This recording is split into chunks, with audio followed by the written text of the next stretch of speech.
Kimi, todo ang bonding kay Aki at Paulo sa tati. Aktor, sinabi na nga ba sa anak ang planong pagpapakasal?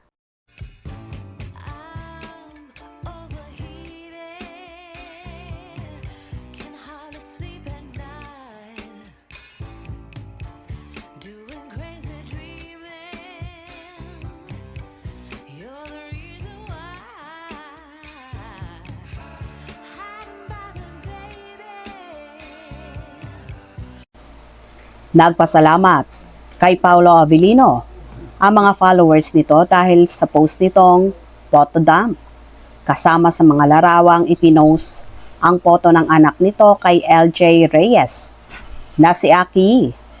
Sa larawan, magkaharap ang aktor at si Aki na nakaupo sa sementadong wall na parang nasa highway.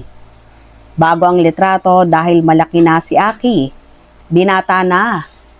At ganoon na ang itsura niya sa post ni LJ sa opening ng cookie business nila ng kanyang asawa. Parang kuha ito nang magpunta kamakailan lang si Paulo sa Amerika. Caption ng photo, a recap of how life has been lifting these past few months. Kasama rin sa photo dump ang opening ng new business ni Paulo na ipinopromote ni Kim Chiu. Dagdag na kilig sa mga fans ni na Kim at Paulo ang paniwalang ang aktres ang kumuha ng photo ni na Paulo at Aki.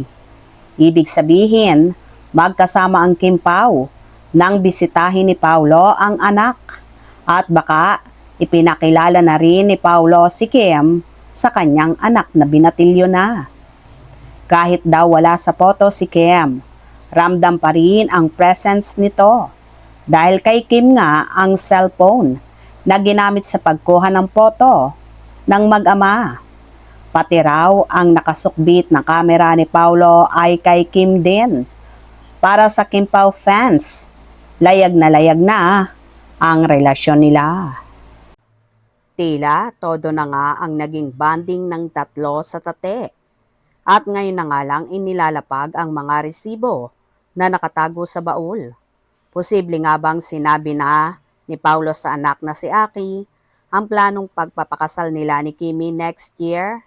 For sure naman agree dito ang anak dahil nasabi rin kamakailan ni Aki na super bait daw at kitang-kita na kung gaano siya ka-close sa kanyang tita Kim. Kung saan nagustahan at botong-boto rin daw ang ina ni Aki na si LJ Reyes.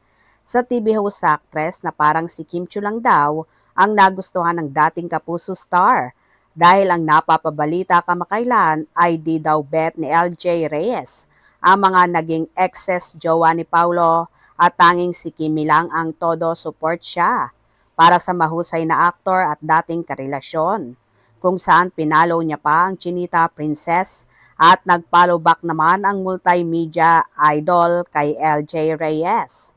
Mga katweet, naniniwala ba kayo na posible nga bang magpakasal na sina Kim at Paulo next year? Anong reaction nyo regarding dito?